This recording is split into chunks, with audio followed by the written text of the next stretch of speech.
எங்கள் வீட்டில் சிம்பிளான சமையல் தான். இன்றைக்கி நான்வெஜ் இல்லை. சாதம், சின்ன வெங்காயம், பூண்டு போட்டு கொஞ்சமாக குழம்பு வச்சுட்டேன். வெயிலுக்கு உடச்சக்கடலை சட்னி அரைச்சிட்டேன். முட்டை வேக வச்சுட்டேன். கொஞ்சோண்டு தக்காளி ஊறுகாய் செஞ்சேன் பாருங்கள். சிம்பிளானது. ஒரு ரெண்டு தக்காளி வச்சு நல்லா அரைச்சிட்டு வெந்தயம் கடுகெல்லாம் போட்டு தூள் பண்ணி போட்டு தாளித்து வச்சுட்டேன். தயிர் சாதத்துக்கெலாம் நல்லாயிருக்கும். பாருங்கள், சாதம் போட்டு சாப்பிட்டா நல்லாயிருக்கும். அப்பளம் போட்டு வச்சுருக்கேன். அதுக்கு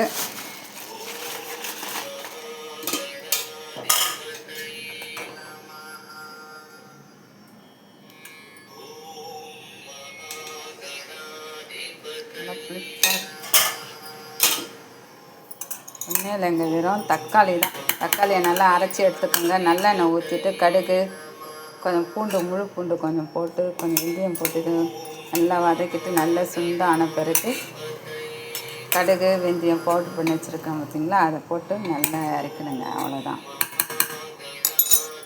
அவ்வளோ நல்லாயிருக்கும். இதுக்கு அப்பளம் வச்சுட்டு சாப்பிட்லாம்.